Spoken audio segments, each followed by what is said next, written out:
Science of Being Great by Wallace D. Wattles. Chapter 1. Any Person May Become Great. There is a principle of power in every person. By the intelligent use and direction of this principle, man can develop his own mental faculties. Man has an inherent power by which he may grow in whatsoever direction he pleases, and there does not appear to be any limit to the possibilities of his growth. No man has yet become so great in any faculty but that it is possible for someone else to become greater. The possibility is in the original substance from which man is made. Genius is omniscience flowing into man. Genius is more than talent. Talent may merely be one faculty developed out of proportion to other faculties, but genius is the union of man and God in the acts of the soul. Great men are always greater than their deeds. They are in connection with a reserve of the power that is without limit. We do not know where the boundary of the mental powers of man is. We do not even know that there is a boundary. The power of conscious growth is not given to the lower animals. It is man's alone, and may be developed and increased by him. The lower animals can, to a great extent, be trained and developed by man. But man can train and develop himself. He alone has this power, and he has it to an apparently unlimited extent. The purpose of life for man is growth, just as the purpose of life for trees and plants is growth.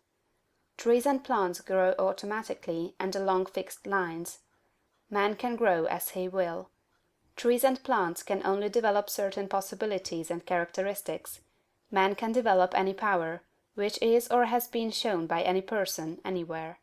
Nothing that is possible in spirit is impossible in flesh and blood. Nothing that man can think is impossible in action. Nothing that man can imagine is impossible of realization. Man is formed for growth, and he is under the necessity of growing. It is essential to his happiness that he should continuously advance. Life without progress becomes unendurable, and the person who ceases from growth must either become imbecile or insane. The greater and more harmonious and well-rounded his growth, the happier man will be. There is no possibility in any man that is not in every man, but if they proceed naturally, not two men will grow into the same thing or be alike.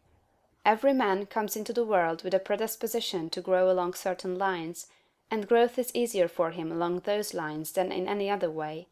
This is a wise provision, for it gives endless variety.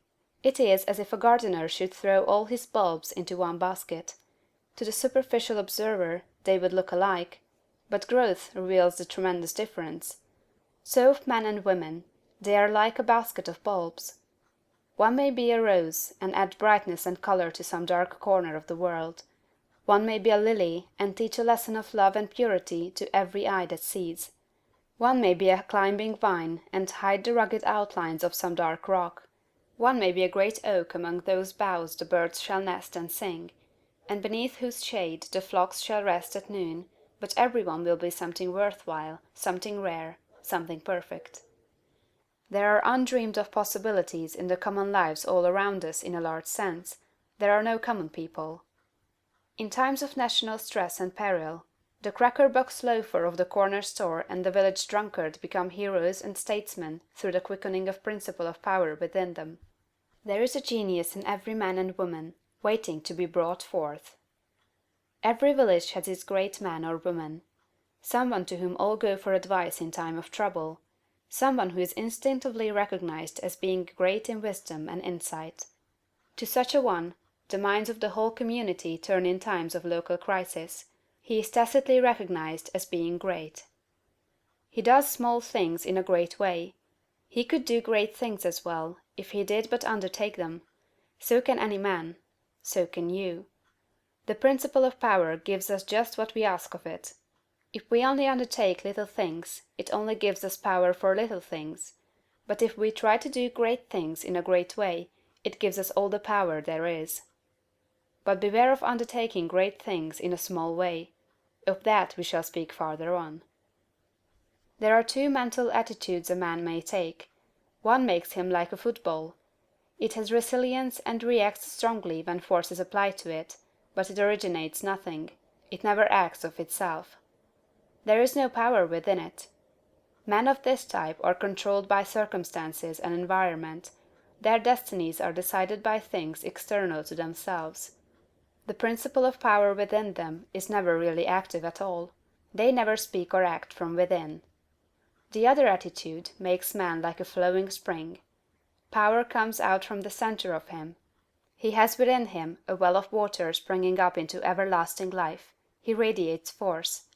Highest felt by his environment. The principle of power in him is in constant action. He is self-active. He hath life in himself.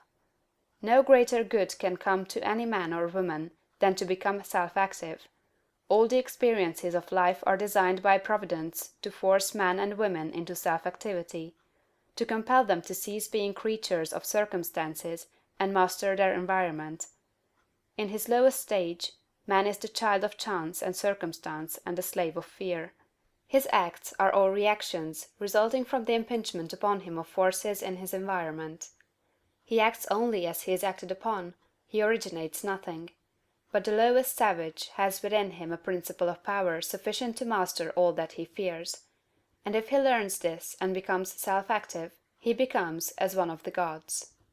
The awakening of the principle of power in man is the real conversion, the passing from death to life. It is when the dead hear the voice of the Son of Man, and come forth and live. It is the resurrection and the life. When it is awakened, man becomes a son of the highest, and all power is given to him in heaven and on earth. Nothing was ever in any man that is not in you. No man ever made more spiritual or mental power than you can attain, or did greater things than you can accomplish. You can become what you want to be.